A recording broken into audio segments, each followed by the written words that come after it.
यह video class 10 science chapter 1 का part 6 है। इसके पहले भी मैंने 5 वीडियोस बनाए हैं, तो आप उन वीडियोस को ज़रूर देखें। तो आइए हम लोग शुरुआत करते हैं और इस वीडियो में हम लोग डिस्प्लेसमेंट रिएक्शन और डबल डिस्प्लेसमेंट रिएक्शन के बारे में पढ़ने वाले हैं। इसके पहले मैं बता दूं आपको कि ये जो वीडियोस मैं बना रहा हूँ इसमें एनसीईआरटी की प्रत्येक लाइन्स को मैं पढ़ा रहा हूँ और जितने भी प्रश्न होते हैं उन्हें मैं बताते जा रहा हूँ। तो यदि आप बोर्ड का एग्ज़ामिनेशन देने वाले हैं या फिर कम्पिटिटिव एग्ज़ामिनेशन की तैयारी कर रहे हैं तो इसके लिए आपको यह बहुत ही उपयोगी होगा। तो हम लोग शुरुआत करते हैं डिस्प्लेसमेंट रिएक्शन। तो अभी तक जो आपने पढ़ा वहाँ आपने देखा कि कोई भी रिएक्शन को एक्सप्लेन करना है उसके लिए पहले आपको एक एक्टिविटी पढ़ाया जाता है। एनसीईआरटी में सबसे पहले हम लोग क्या शुरू करते हैं, एक्टिविटी, उसके बाद उस रिएक्शन के बारे में बताया जाता है। तो यहाँ भी देखिए डिस्प्लेसमेंट रिएक्शन को एक्सप्लेन करने के लिए एक एक्टिविटी दिखाया गया है। तो इन एक्टिविटीज़ से भी बहुत इंपॉर्टेंट प्रश्न आते हैं। तो इस एक्टिविटी में क्या किया गया है, take 3 iron nails and clean them by rubbing with sand paper. 3 iron nail लेना है और उसको आपको क्या कर लेना है, सैंड पेपर से उसको अच्छी तरीके से रब कर लेना है। इसके बाद आपको 2 टेस्ट ट्यूब लेना है, ए और बी। आप यहाँ देख सकते हैं कि 2 टेस्ट ट्यूब लिया गया है, ए और बी। यह है टेस्ट ट्यूब ए और ये क्या है, टेस्ट ट्यूब बी। अब आपको क्या करना है, इन 3 नेल्स में से 2 नेल को टेस्ट ट्यूब में आपको लटका देना है और बाकी 1 नेल को इसी प्रकार से अपने पास रख लेना है। ठीक है। इसके बाद 20 मिनट बाद ये जो 2 नेल्स को आपने इसमें लटकाया था उसे वापस बाहर निकाल लेना है और फिर उसे ऑब्जर्व करना है कि क्या हुआ है। यही ये एक्टिविटी लिखा गया है। चलिए तो अब देखते हैं यहाँ पे कि आखिर हुआ क्या है।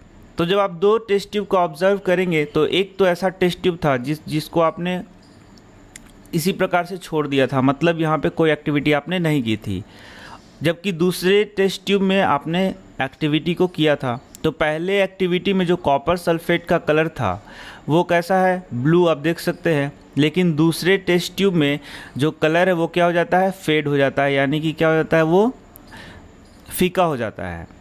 इसी प्रकार से आयरन नेल को भी देख लें। पहला जो आयरन नेल था वो आपके पास था, उससे कोई भी एक्टिविटी आपने नहीं किया था, जबकि दूसरे आयरन नेल का कलर क्या हो जाता है, चेंज हो जाता है। तो इस एक्टिविटी के करने के बाद प्रश्न पूछा जाता है, why does the iron nail become brownish in colour and the blue colour of copper sulphate solution fade. तो इस एक्टिविटी के बाद आप देख सकते हैं कि फेरस सल्फेट का ब्लू कलर फेड हो जाता है, आयरन नेल क्या हो जाता है, इसका भी कलर चेंज हो जाता है, ब्राउन हो जाता है। तो आखिर ये क्यों होता है, तो इसको एक्सप्लेन इस प्रकार से किया जाता है, the following chemical reaction takes place in this activity. तो इस एक्टिविटी में जो केमिकल रिएक्शन हो रहा है उसे इस प्रकार से दिखाया गया है। Fe प्लस CuSO4 से बना है FeSO4 प्लस Cu। यह बताता है कि आयरन कॉपर सल्फेट से रिएक्शन करता है और फेरस सल्फेट का फॉर्मेशन करता है, या फिर बोलें कि आयरन सल्फेट का फॉर्मेशन करता है और कॉपर यहाँ से निकलता है। और यह रिएक्शन आप यदि ध्यान से देखें तो आप देख सकते हैं यहाँ पे से कॉपर डिस्प्लेस हो रहा है और आयरन यहाँ पे आ रहा है। इसका मतलब है यह एक उदाहरण है डिस्प्लेसमेंट रिएक्शन का। In this reaction iron has displaced और रिमूव्ड अनदर एलिमेंट कॉपर। तो यहाँ पे आप देख सकते हैं कि आयरन जो है वह कॉपर को क्या कर दे रहा है, डिस्प्लेस कर दे रहा है, और इस प्रकार के रिएक्शन को हम लोग कहते हैं डिस्प्लेसमेंट रिएक्शन। तो पहला प्रश्न आप लिख लीजिए, व्हाट इज डिस्प्लेसमेंट रिएक्शन, और दूसरा प्रश्न लिख लीजिए, give 3 examples of displacement reaction. तो आप यहाँ देख सकते हैं 2 और एग्जाम्पल लिखा हुआ है। Zn प्लस CuSO4 से बन रहा है ZnSO4 प्लस Cu और Pb प्लस CuCl2 से बन रहा है PbCl2 प्लस Cu। तो ये भी 2 गो डिस्प्लेसमेंट रिएक्शन का उदाहरण है। तो अब एक नेक्स्ट बात आती है कि ये Cu को Zn क्यों डिस्प्लेस कर रहा है, या Pb जो है Cu को क्यों डिस्प्लेस कर रहा है। इसका आंसर भी यहाँ पे लिखा हुआ है। तो zinc and lead are more reactive elements than copper.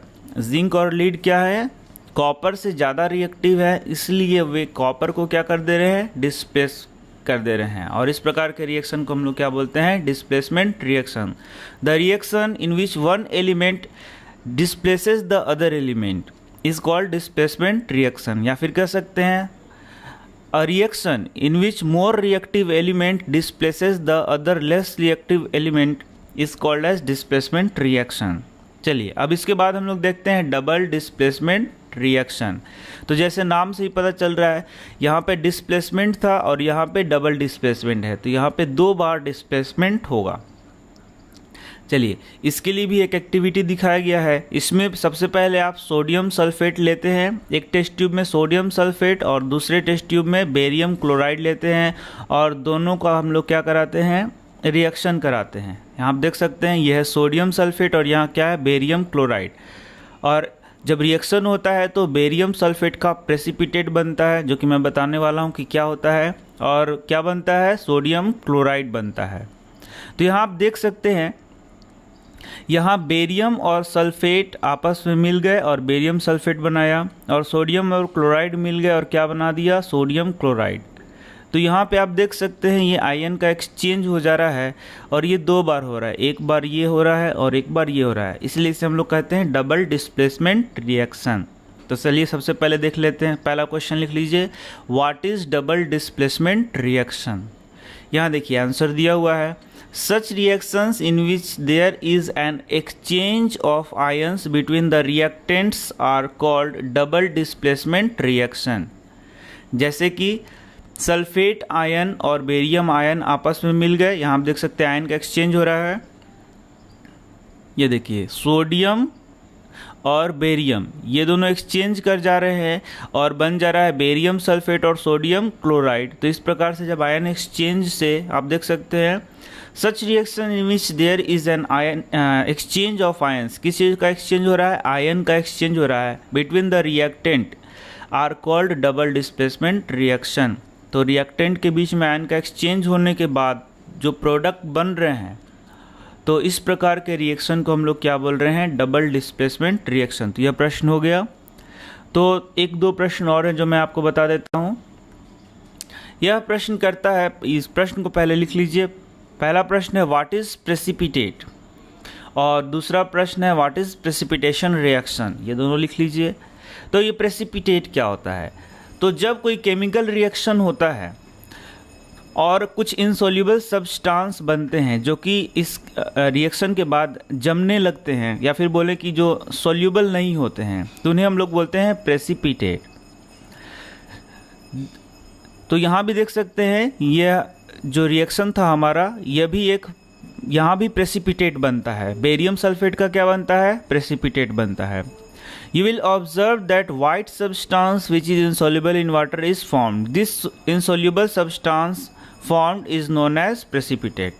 तो हम लोग precipitate किसे कहते हैं, in any chemical reaction when a insoluble substance is formed, white insoluble substance is formed, it is called as precipitate, and this type of reaction is called as precipitation reaction। और वैसे reaction जिसमें precipitate बनता है उसे हम लोग क्या बोलते हैं, प्रेसिपिटेशन रिएक्शन।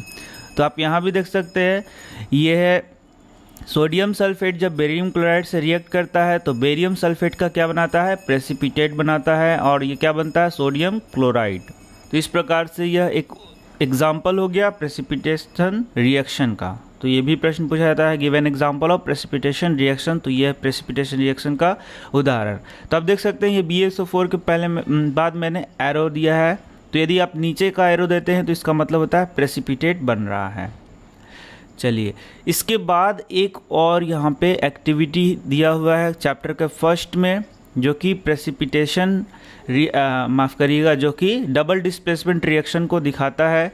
तो यह है आपका लीड टू नाइट्रेट का रिएक्शन पोटेशियम आयोडाइड से। मैं दिखा देता हूँ, यह है आपका लीड टू नाइट्रेट का रिएक्शन किससे हो रहा है, आपका देख सकते हैं यहाँ, लीड टू नाइट्रेट का रिएक्शन पोटेशियम आयोडाइड से। Ki मतलब क्या होता है, पोटेशियम आयोडाइड। तो यहाँ भी आप देख सकते हैं आयन एक्सचेंज हो रहा है, Pb I से मिल जा रहा है और KNO3 से मिल जा रहा है। तो यदि आयन एक्सचेंज हो रहा है और अभी बन रहा है PbI2 और 2KNO3 बन रहा है, तो ये भी कैसा उदाहरण है, डबल डिस्प्लेसमेंट का उदाहरण है। तो यहाँ से एक और प्रश्न होता है, give 2 examples of double displacement reaction. तो आप इसको लिख सकते हैं, ये दोनों उदाहरण या फिर एग्जांपल्स को। तो मिलते हैं हम आपसे नेक्स्ट वीडियो में। आप हमारे प्लेलिस्ट को खोलें और वहाँ प्लेलिस्ट में सारे वीडियो मौजूद हैं, आप उन्हें देखते जाएं, या तो आप डेली एक वीडियो करके देखें तो आपको अच्छा लगेगा। और ये सारे वीडियोस एग्ज़ामिनेशन को ध्यान में रख के बनाए गए हैं, तो आपको ज़रूर ये बहुत ही यूज़फुल रहेगा। तो मिलते हैं नेक्स्ट वीडियो में। धन्यवाद।